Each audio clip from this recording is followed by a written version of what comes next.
Yeah, so I'm Matt Jacobs. I'm talking about some research I've been doing on what's generally called lost person behavior. I don't really like the term because I don't really know anything about what people do once they're lost. I'm only looking at where they tend to be found. I'm basically going to break the talk into three parts. The first part is going to cover the techniques I use and kind of give a background, and the second part is going to go through each individual feature I looked at, roads, trails, streams, and so on, and talk about each feature and how find probabilities related to it. And then part three, I'm going to look at all of that together and kind of draw some conclusions and compare some of my findings against what's often done in SAR and what's often taught in SAR. It's kind of, there's a paper that's on the MRA website and it's a little dense, so I'm hoping this presentation will be a little more approachable and a little more easily digestible. So talking about the techniques, first off, the data set I was using came from a subset of the ISRID, the International Search and Rescue Incident Database, focused on the lower 48. Most people who submit data to Robert Kester and give him data for ISRID don't actually include the lat-long coordinates for where the person was found. So the data I have is a relatively small subset of the actual data he has for the lower 48 because most of the incidents he had were lacking coordinates. Most of the data came out of Oregon with some data points from Arizona and New York. And really the focus of what I was looking at, he had 1,500 incidents with lat-long coordinates for the find that were sort of backcountry incidents. And out of a lot of those were abandoned vehicles or people who were stuck off-roading or things like that. And out of those, I took 600 that were hunters, hikers, and gatherers as the categories he uses and decided to focus specifically on those. So that's the data set I was focused on. This map shows roughly where people were. Red dots are people who were uninjured when they were found, and blue dots are people who were injured or deceased when they were found. And this is the bulk of the data came from Oregon, and then lesser amounts from Arizona and New York. As you can see, most of it came from the western part of the state. So one of the limitations that I have for this data set in terms of applying it to other areas is that most of the data was from people who went lost in areas with rather significant canyons and ridges. And I don't know how applicable it is to areas that have more gradual terrain or volcanoes that don't, where you don't get that strong ridgeline drainage sort of terrain. So one of the things I did differently is that a lot of existing research to date, and the way a lot of things have been taught to date, focused on what's called the initial planning point, which is either the last known point or the point last seen, and basically where you where you best knowledge you have where the person was when you start the search. For me, looking at it, first of all, only about 30% of the data points I had IPPs reported as well in terms of lat-long coordinates. So already, if I used them, that would have significantly shrunk the data set I had to work with. Additionally, I found that a lot of them were what I call variable predictability. There were a lot of things that were trailheads or similar, and that I didn't feel were necessarily very indicative of the person's behavior once they were lost. Some of them were even people's houses when it was an investigative search. And I also feel that IPPs sometimes only tell part of the story. And a good example is resort skiers, where the IPP is almost always the lodge at the base of the ski area. And they're almost always found uphill from the IPP, even though they almost always start going downhill once they're lost, simply because the IPP is at the bottom of the mountain. So the real focus of what I did was to, rather than just take a look at finds in isolation, say 30% of people are found near trails, is to take a look at the area around where people were found. And in this case, I used a 2-kilometer circle, which is about the median distance that people had traveled in the data set that I had, and to try to say within that circle how much of the terrain is near a trail, and then compare that to the percentage of people that were found near trails. And this slide here is just an example. I don't want to say that this is a definitive finding that hikers and hunters behave similarly, because I didn't have a lot of hunter data.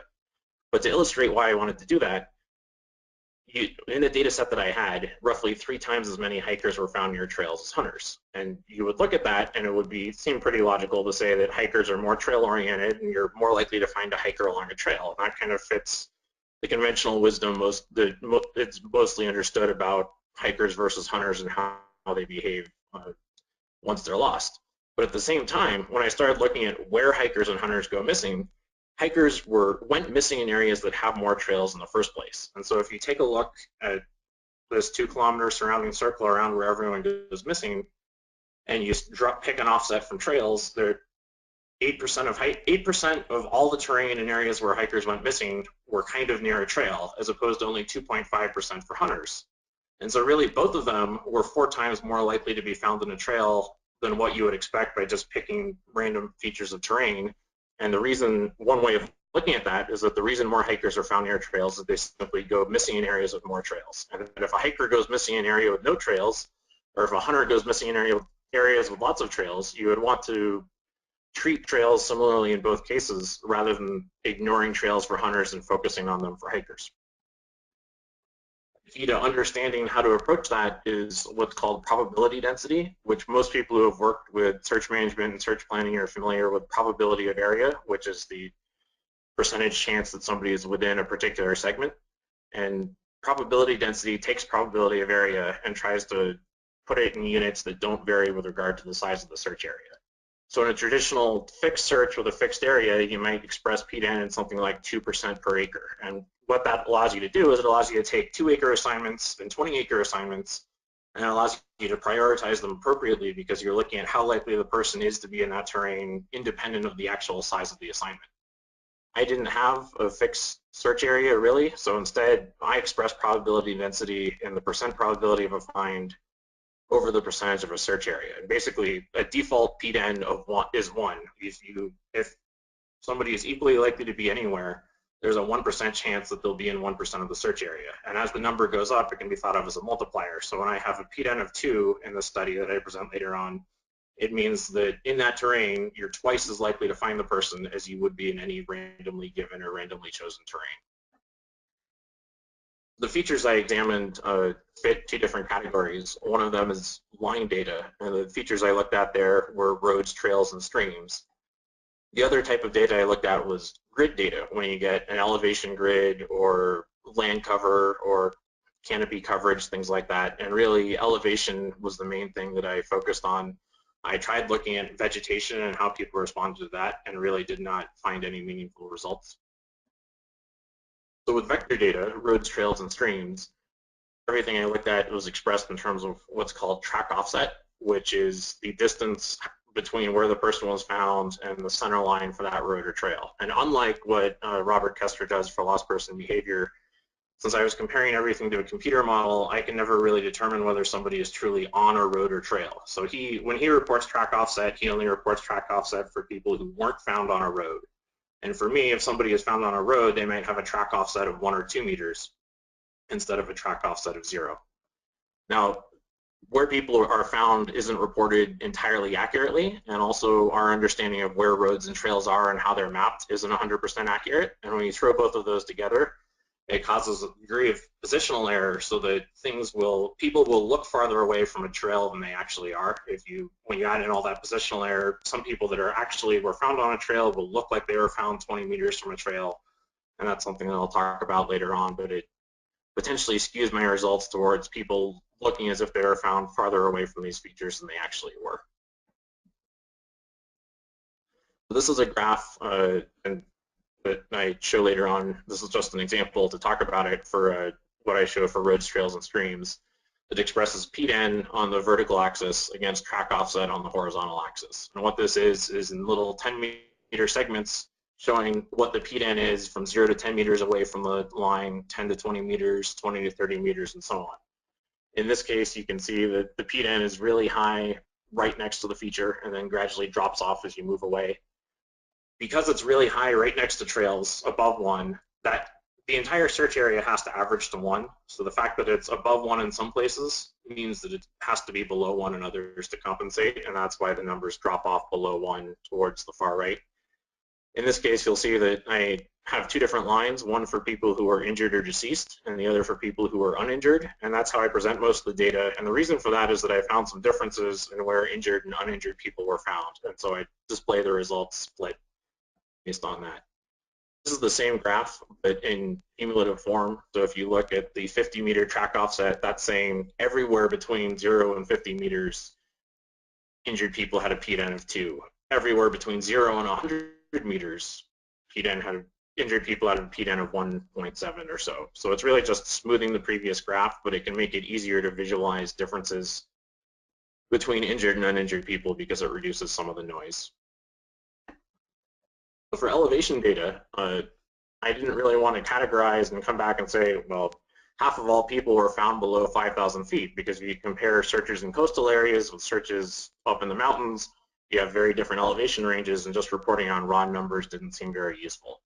So instead what I did was look at something I call percentile basis elevation, which was for each point to take a look at how it compared to the terrain around it, and say if it's an absolute low point like a sinkhole, it would be the first percentile. There's nothing lower than it. And if it's a mountaintop or a summit, then it's in the 99th percentile. There's absolutely nothing higher than it. And use those numbers to try to find out, do people tend to be found in low points, do they tend to be found in high points, or do they tend to be found mid-slope. If you look at elevation, most terrain is mid-slope. So this graph shows you in green, shows you the search area, and most of the terrain in the search area is mid-slope. And the purple shows you where people were found. And if you were looking at the purple graph in isolation, mid-slope is still higher than the edges, and you might look at that and say that people are more likely to be found mid-slope. But in this case, I can determine PDEN by basically dividing the purple graph over the green graph to sort of get a multiplier. And that's what you see in this graph, which shows that at the periphery, the odds jumped really high because you actually had more injured people found in low points than the terrain would suggest. And in the midpoint, the probability drops because you had fewer people found in midpoints than all the surrounding terrain would suggest. And so what I'm doing is comparing where people were found to the surrounding terrain, and I'll show it again. In the center, you can see that without that green graph to compare to, you would potentially get a different impression than when you compare the two of them together. Now I'll talk about the individual results I had. Roads, oddly enough, uninjured people tended to be found on roads. Injured people tended not to be, and I'm not entirely sure why that is and why that split is. One thing you can see is that the probability for roads, if you look at the right-hand graph, dropped off very quickly. It starts out high, and as soon as you get out to 20 or 30 meters away from a road, the probability of finding someone pretty much drops off to nothing. Interestingly, for injured people, it climbs a little bit as you go until you get out to about 50 meters and then drops. And it's potentially suggestive that injured people are more likely to be found near a road rather than on it.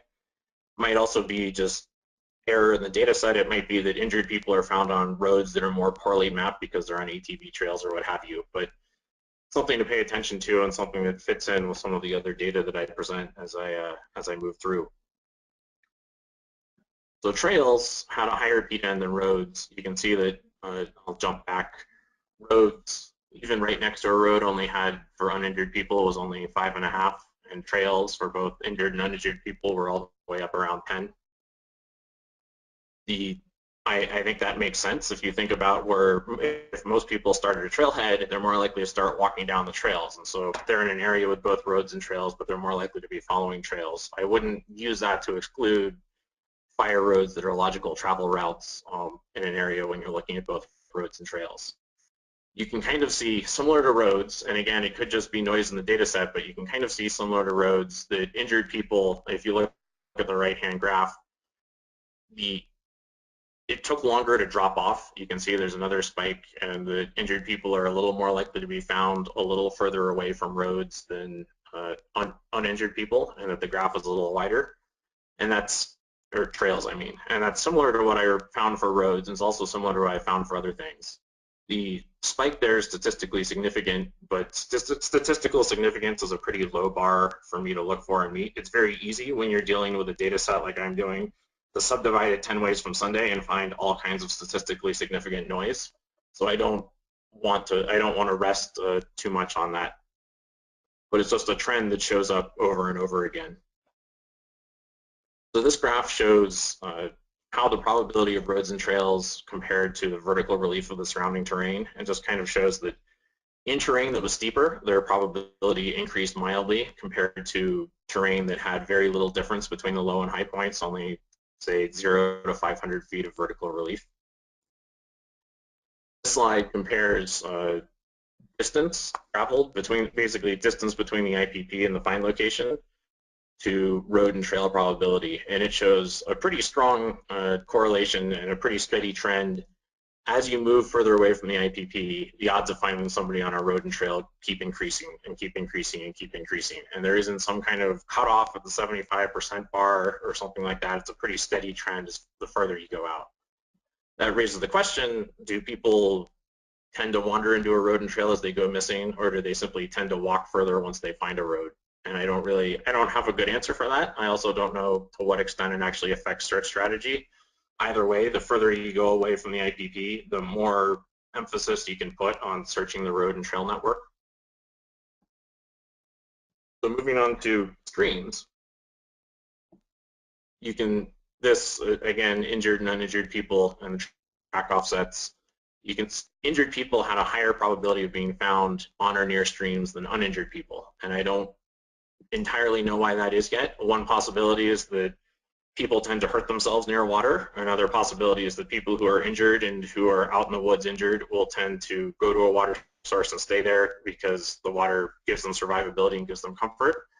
I don't have an answer as to why that is yet, and it's something that's a point of further research. But it is interesting that you can see, once again, for streams, the uninjured graph tends to drop off a little more rapidly than the injured graph, and injured people had an elevated probability out to 80 or so meters, while uninjured people did not. And so, again, this may just be noise, but when taken in conjunction with roads and taken in conjunction with trails, there's kind of a pattern emerging where over and over, you can see that injured people, in general, tend to be found at distances a little further out from the feature than uninjured people. Looking at IPP find distance, the probability of finding somebody near a stream didn't really increase significantly as you got further away from the IPP, certainly nothing like it did for roads and trails. It did increase pretty noticeably with vertical relief, and the steeper the terrain, or the bigger the difference between the low and high point, the higher the vertical relief, the more likely you were to find somebody near a stream. You were pretty unlikely to find somebody near a stream in areas without much relief, and much more likely to find people near a stream in areas with lots of relief. And again, I don't have answers for why that is. You can see one explanation being that terrain sort of drives people downhill into streams. Another explanation is simply that that's where the trails and that's where the easy travel routes are in steep areas. When I look at the elevation where the person was found compared to the probability for streams, there's a lot of overlap between streams and low elevation points that I'll talk about next, and that most people who are found near streams were found at low elevation points. They weren't found at streams that are on the mid-slope running down a mountain. They're found in streams that are kind of in a canyon bottom or in some sort of similar low-lying terrain. So one of the other things I looked at, moving away from linear features, is elevation and low and high points. And these two graphs, the two topo maps here, show what my algorithms determined as being high and low elevation. And the darkest blue is the really low elevation stuff. The lighter blue is had slightly less probability, and the same with red for high points. The dark red had more high probability than the light red. And the reason I'm showing these two slides, the slide on the left, they're both from California, but the map on the left is much more similar to a lot of the terrain that I was examining find locations for in Oregon, where you have very well-established canyon bottoms, and it's pretty obvious where the river routes and the canyon bottoms are. The map on the right doesn't really have that same kind of terrain configuration, and so you can see that the blue isn't highlighting big canyon bottoms that are obvious travel routes. I can't tell you for terrain that looks like the map on the right whether my findings hold true or not. I don't really have enough data to answer whether it still is relevant. So for elevation, for both on and off trail finds, and off trail are on the left and on trail are on the right, I found that low elevation points had elevated probability. And for off trail points, I also found that high elevation points had elevated probability. And once I start subdividing by both on and off trail and also by injury status, the error bars start getting rather large. So I don't want to hang too much on the details of these graphs and how tall each particular bar is. The reason I'm showing both of them is just to stress that elevation was predictive regardless of whether or not the person was on a trail. And now there are a lot of trails that run along canyon bottoms, so I honestly, I can't answer, and I don't really have the data to answer. Is this because once people are lost, they start walking downhill on a trail because it's an easier direction, or is it simply that most trails in the area I studied happen to be at low elevation points? I can't really provide the explanation for that. But especially for injured people, low and high points were very predictive. You can see I'm going to focus on low elevation because it was more predictive than high elevation, and you can see as the vertical relief increased, the low elevation probability increased somewhat. It's perhaps not as strong as it was with streams. Once I got beyond 2,000 feet of vertical relief, it started dropping off, and I didn't have a lot of data. One of the reasons the graph is capped there is that I didn't have a lot of data in areas of more than 2,000 feet of vertical relief, so I can't answer whether that is simply because not enough data existed or whether the drop-off is actually legitimate for some reason. For example, that the only areas with 2,000 feet of more than 2,000 feet of relief might be volcanic mountains, and people might behave differently when they're on a mountain as opposed to in this terrain that has lots of ridges and valleys. So I can't. It drops off when you go beyond 2,000 feet of relief, and it may just be a data issue, or there may be some explanation behind it. You can see a low elevation probability increased mildly with distance traveled from the IPP. It sort of does dip a little and then rose at the end. And I'll just present that as is. I don't really have a comment as to why. So the final feature I looked at is ridges and drainages. I wanted to get a better sense of, often ridges seem to make good travel routes, and a lot of injured people I've seen in the past have seemed to kind of get sucked into drainages, even mid-slope ones. Unfortunately, I didn't have a great data set for finding ridges and drainages, and the closest I could come is something called the Terrain Convergence Index, which looks at any given point. If you take a point and look at the terrain around it, is that terrain kind of pointing in at that point, in which case it has high convergence, or is it kind of pointing away like you're on a ridge, in which case it has low convergence? As you can see from this map, it's a very imperfect indicator. The black shows areas with high convergence, the orange shows areas with high divergence. And you can see that it kind of generally picks out the drainages, but there's a lot of missing points, and especially on the ridges, there's a lot of false positives. And this is in an area with very well-defined ridges and drainages. So when you move to an area without well-defined ridges and drainages, the data set gets noisier. So this is the one part of the study I did that I really wish, if somebody can find a better data set for me, I'd really like to go back and re-examine it with a better understanding of ridges and drainages. I think that it sort of suppressed my results, that the fact that the data set was so noisy means that if the data set were more accurate, the probability probably would have been more elevated than what I found, but I can't really know without going back and using a better data set. So this shows convergence on the x-axis, and basically the very left is ridges, which is really low convergence, and the very right is drainages, which is really high convergence. And you can see that there's, certainly for injured people, the highly convergent drainages have an elevated probability. If I look at only the 5% that's the most convergent, as opposed to the 10% bars used on this graph, it rises up even higher.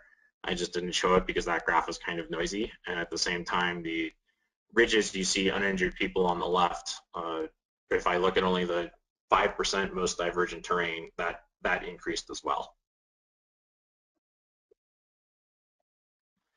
So this graph, it fit in my paper, and it's just approximate probability multipliers for various terrain features. I was kind of hesitant to do this. I had a number of people ask about it and decided to throw it in.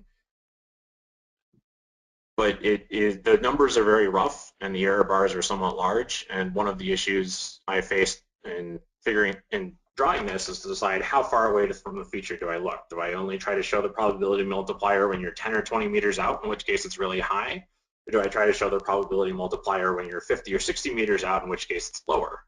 And if people tend to be found further away from streams than they are near trails, do I use the same offset for both of them? So there was a lot of judgment that went into creating this chart, in addition to the fact that the error bars are somewhat large. So I am certainly not endorsing anyone taking this and using it as any kind of strict application to say we're going to do a bunch of effort allocation math, and we're going to put 12 times more effort searching stream trail interfaces. I don't want anyone to have that be the takeaway. It's just trying to show a rough ordering, and that is, I didn't talk about it when I showed streams and trails, but when I looked at areas that are near both the stream and a trail, basically within 100 meters of both, the probability went up noticeably over just trails or over just streams. So those were the highest priority points, and then on from there, it varied a little bit depending on whether you're looking for injured or uninjured people. So when I look at probability in response to these features, the overall trends are that one, it generally increases with distance from the IPP. The further out, especially for major features, the further out you go from the IPP, the more likely you are to find somebody there. It generally, although to a little less of a degree, but it generally increases with vertical relief. If you're dealing with terrain that is very flat, then major linear features did not have as much predictive ability as areas that had lots of terrain features that I think kind of guide people either downhill or into easier travel routes. That's just my interpretation. And also decreases with track offset. The closer you are to a stream, the closer you are to a trail, the closer you are to the bottom of a canyon, the higher the probability of finding the person.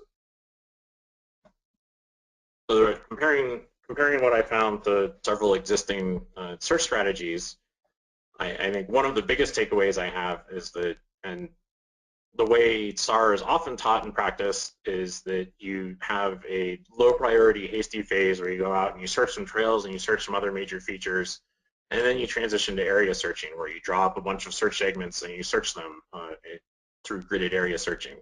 And what I really found is that there's a large network of features, and it takes a lot of time to search them both quickly and slowly.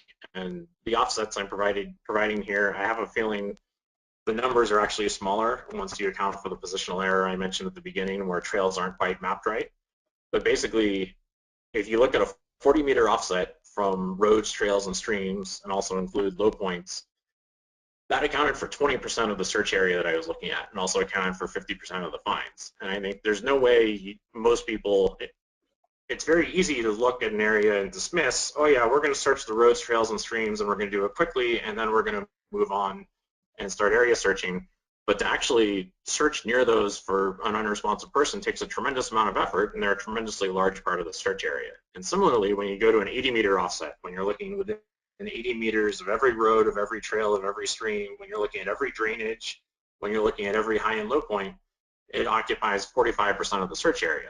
And so you have roughly half of the terrain in your search area that has some degree or another of elevated probability. And that is often a multi-day effort just to search that. And so really, I think there needs to be a better model that involves more of these linear features, and certainly you cannot approach everything that has elevated probability in the hasty phase or the first operational period, check it off and move on, which is something that is how SAR is often taught. Another thing that I've noticed often is a prioritization of trails over streams. I have to be a little careful about how I word this. People are definitely more likely to be on a trail than on a stream, and it obviously makes sense to run trails first. But I've often seen searches progress to the point where you run all the trails, and then you move on to searching near trails, and you have people go out, several people wide and do what's called a corridor search along the trail, and see people prioritize doing that along trails and roads and not doing it near streams, and possibly doing that before they even get around to searching streams. And what I found was that once you start looking near a feature rather than on a feature, near streams seem to have a very similar probability to near trails and near fire roads. And so it doesn't really make sense to focus all of your careful high POD searching effort on the man-made feature network and ignore streams and rivers. You should really put just as much effort to searching near streams and rivers as you do to searching near trails and roads. Another thing that I've seen used sometimes and taught sometimes that sort of did not mesh with my results is drawing larger search areas around the road and trail network. So if you have roads and trails going in various places, people will draw large area assignments that are sort of centered on those and ignore some of the terrain that's not within a quarter mile or within a half mile of a road. And what I found, is that for roads and trails and streams, the elevated probability ended at 100 meters from that feature, and that's really a conservative estimate. That's with all the positional error I've been talking about. I have a feeling the real number is much, much smaller. I just don't know how much smaller. But at a conservative number, it ends at 100 meters, and there's really, from what I found, something that's within a quarter mile of a road is no more likely to contain the person than something that's within 1 mile of a road. Once they've left the road or the trail and they've gone more than 100 meters, they're off the reservation, and they're just as likely to be anywhere. So it doesn't make sense to draw up area assignments that are centered within a quarter mile or a half mile or what have you of the road and trail network and focus on those areas to the exclusion of terrain that's farther away. So taking those results and thinking about how to incorporate them into newer search models, the way searching is often traditionally taught is in terms of what's called the bike wheel model, where you have the center hub where the person's gone missing, you have spokes that represent major linear features, and you have some kind of rim that represents the maximum distance you've expected the person to travel. And that's often pretty commonly taught and understood, but I haven't seen a lot of discussion as to what this bike wheel looks like. And typically when I've seen it exercised in a lot of searches, it looks a lot like the wheel on the left, where you have a relatively limited number of spokes. Whereas what I've found from my analysis looking at various terrain features is that there's actually a very, very large number of spokes, and the spoke network is very complex and takes a lot of time to search, and we're really talking more about the bike wheel on the right, which is not how I've often seen the bike wheel model implemented. So looking at the results and trying to think about how to implement them, I think the best I could come up with, a Spiderweb seems to fit a little better. And the differences are, one of them being that it has what I call a soft rim. Because trails and roads and low elevation points and stream trail interfaces had elevated probability, and because a lot of those probabilities increased as you got further from the IPP, it can really make sense to search them at great distances. And it didn't really make sense to pick a 75% distance ring or some other distance ring and slop it down and confine the search to being within that area. So really, the further out you go, the fewer features you're searching. And if you think about the way a spider web is held up, it's often held up by a few stringers that go out to various features a long ways away to support the spider web. So that is one major difference. Second difference that I've already talked about, lots of spokes. A web has a lot of stuff going on as opposed to a bike wheel that generally doesn't. I'd also say, given that it takes so long to search this feature network, looking at how to combine that with traditional distance-based models that say that the farther out you get from an IPP, the less likely you are to find somebody, it really doesn't make sense to pick a big circle and then check off features and orders and say, we're going to search every drainage before we begin area searching. Instead, it makes sense to sort of do an ongoing mix of search tactics where the closer you are to the IPP, the more you might be doing area searching or searching small features. As you move further away, you move up to only searching the large features, and then at the outer periphery, you're searching very large roads, trails, and prominent low points. And so it really makes sense to keep an ongoing mix of search tactics and kind of grow that entire pattern rather than trying to check off all the features in order. Because as I said, if you check them all off in order, you'll cover half of the search area before you get done doing that. This is, again, I don't want anyone to take this as gospel, but this is just kind of trying to show how you would prioritize tactics and features you're searching within that model, and basically splitting it up. I examined injured versus uninjured, and I didn't really have any recording of people who are responsive versus unresponsive, which I think is mostly what we care about when we go out searching. Are we searching for somebody who we expect to be able to shout back to us, or are we searching for somebody who we expect to be unresponsive? But there is some correlation between injury and responsiveness. So assuming that injured people tend to be unresponsive and tend to require a higher probability level of searching, basically showing the farther out you go, the more you would want to focus your high probability slow search efforts, starting out on stream trail interfaces, then moving to canyon bottoms and low points, then everything else, and then finally area searching. And that in terms of low probability of detection, what most people would traditionally search with hasty searching, trying to find somebody who's out there and shouting back at you, that you would start with man-made features and low-lying terrain, move on to natural features and high points, and then areas. And I'm not saying that any of this should be taken as gospel. It's just kind of a suggestion to help paint a picture of what an alternate approach would look like. So one of the final slides I have just shows if you look at the percent of the search area you have to cover using terrain compared to the percent of people you find.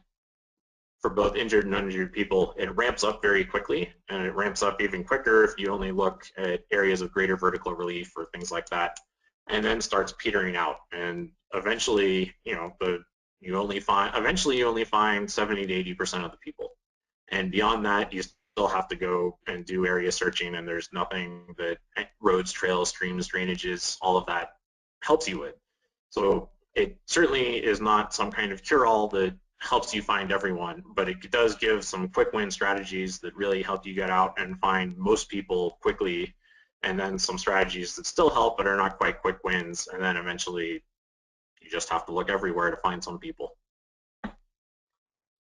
So some of the next steps that I have, one of the big ones is a lot of the incidents that were reported to ISRID have a comments field, and they'll say what happened and where the person was.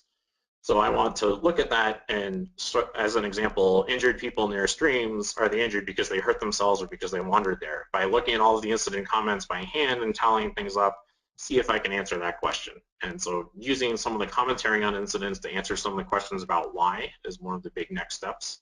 I'd like to find a better source for ridge and drainage data and tackle that. It'd be great if there were more incidents, if there are other states that are potentially collecting this but not reporting the fine coordinates to ISRID, and I could expand to those states and to get different kinds of terrains. That would be really nice. Another one, I've had a number of people ask about cell phones. Now that people have cell phones, does that tend to make them more likely to go uphill? So looking again at the comments field, or looking at incident date 10 years ago versus now, are more people likely to be found in uphill locations now versus 10 years ago? That's a question that's come up frequently, and I have no answer for it. So the MRA provided me with a grant for the purpose of putting all of this stuff online. I've done it. It hasn't really been what I would call peer reviewed. I've tried to get people to look at it, but it's a fair amount of work to get ramped up on, and kind of hard to wrap your brain around. And so the point of the MRA grant was to make it easy for me to put everything online so that I can give somebody access to a server and they can log in, and using Python they can do some basic data analysis and look at the charts themselves and come to their own conclusions and double check my work. If anyone's interested in that, the grant is still active. That's still an option. I would love to have other people look at this and help catch any of my errors and potentially come up with new ideas. And that's all I have. If people have questions.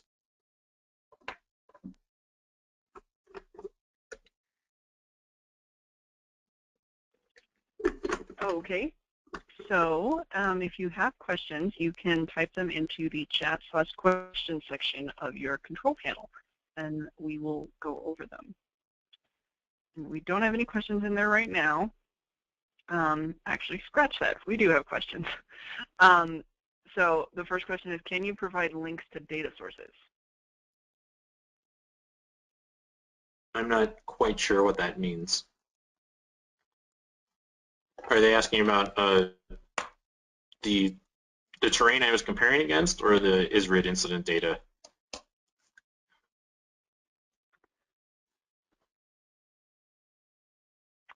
The ISRID. He wanted to know if it's published. It's not. It's on the server that I mentioned that you can log in and double check my data. The data set is there. I would ask. I didn't have to sign any kind of. In this case, I didn't have to sign any kind of NDA to get it from Robert Kester, but because this ISRID is kind of this odd entity where it has some public funding, but it's still a privately owned data set. I don't want to just. And because some of the incident data may still be considered sensitive or protected to some degree or another, I don't want to just put it up on the web where anyone can access it. But if anyone's interested in taking a further look at it, they can contact me and I can share it with them and provide them with access to the server that it's sitting on, as long as they kind of agree to keep it within the SAR community and for the purposes of this research. Okay. Can individual teams submit data to you? yes, but I don't have the facility to collect lots of small amounts of data. So I'm really hoping to find organizations that have, I would say, at least 50 plus data points to use. I don't think I can realistically get in the business of collecting lots of 10 or 20 incident reports from a whole bunch of different teams and combining them, and I'm not really trying to advertise myself as that kind of service. So I'd be happy to collect data that people have, but unless they have a large number of data points, I'm unlikely to be able to put it to use in the research that I'm doing. Okay. So those are the only questions we have right now. I'm going to go ahead and kind of start to wrap this up, but if you have other questions, please feel free to enter them, and we can get to them before we actually end. So let me switch screens. We do have another question that says, will the MRA, ESRA statistics data help with this?